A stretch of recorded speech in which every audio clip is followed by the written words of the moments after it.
এখন আমি আপনাদের সাথে শেয়ার করছি ইলিশ মাছ কিভাবে রাখলে বেশ অনেক দিন যাবত সংরক্ষণ করে রেখে দিতে পারবেন তার পদ্ধতি। আর এই গুরুত্বপূর্ণ ভিডিওটি দেখার জন্য কোনো প্রকার স্কিপ না করে সম্পূর্ণ ভিডিওটি আমার সাথে থেকে দেখে নিন।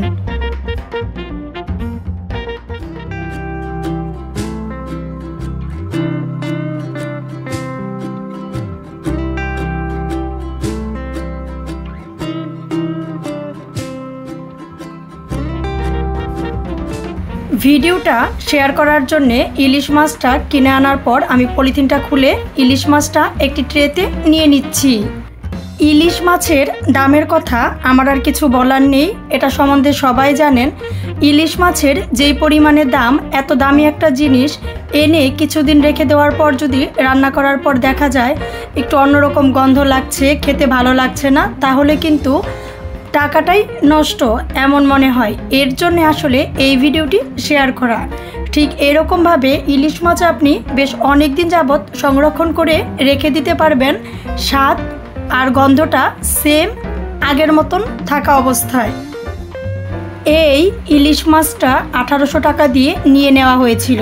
দামটা আমি আপনাদের সাথে শেয়ার করতাম না, মনের কষ্ট লাগা থেকে দামটা শেয়ার করলাম। আমার বাংলাদেশে নিম্নবিত্ত মানুষের অভাব নেই। 1800 টাকা দিয়ে এই মাছটা কেনা কয়জনের জন্য সম্ভব সেটা আমি জানি না, কিন্তু ইলিশ মাছটা যেহেতু আমাদের জাতীয় মাছ, পছন্দ করে না এরকম মানুষ আপনি খুঁজেই পাবেন না। মাছটা কিনে নেওয়ার পর একটি টিস্যু দিয়ে মাছের সম্পূর্ণ গা আমি খুব ভালো করে মুছে নিচ্ছি, যাতে কোনো প্রকার জল লেগে না থাকে। যাদের ফ্যামিলিতে 4 থেকে 5 জন মানুষ ঠিকঠাক মতন ভাজি আর তরকারি করতে গেলে একটা মাছে একদিনও প্রায় হতে চায় না, এরকম একটা জিনিস 1800 টাকা দিয়ে কিনে খাওয়া বেশিরভাগ মানুষের জন্যই সম্ভব না। তো তারপরও যেহেতু খুব বেশি দাম দিয়ে কিনে নেওয়া হয়, এই জিনিসটা কিভাবে সংরক্ষণ করে বেশ অনেক দিন রাখা যায় এটাই আপনাদের সাথে শেয়ার করছি।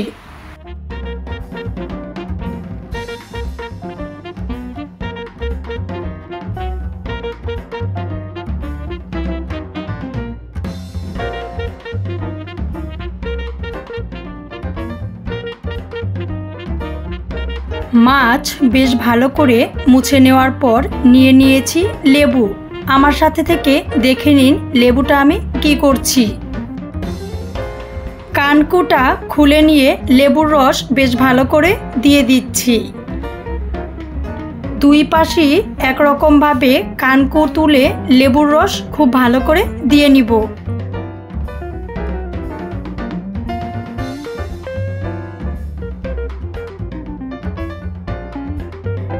এবার মাছের সারা গায়েও লেবুর রসটা খুব ভালো করে মাখিয়ে নিচ্ছি। এতে কি হয়, মাছের স্মেলটা খুব ভালো থাকে। সারা গায়ে খুব ভালো করে লেবুর রসটা মাখিয়ে নিয়ে নিয়েছি। বেশি দিন যাবত রেখে দিতে চাইলে সেম এরকমভাবে লেবুর রসটা মাখিয়ে নিতে হবে।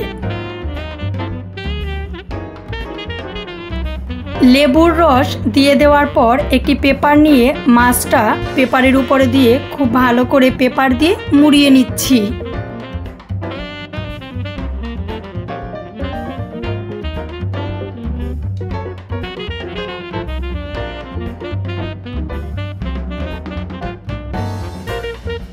পেপার দিয়ে মুড়িয়ে দেওয়ার পর একটি বড় সাইজের পলিথিন দিয়ে সম্পূর্ণ মাছটা নিয়ে পলিথিনটা ভালো করে গিঁট দিয়ে দিচ্ছি।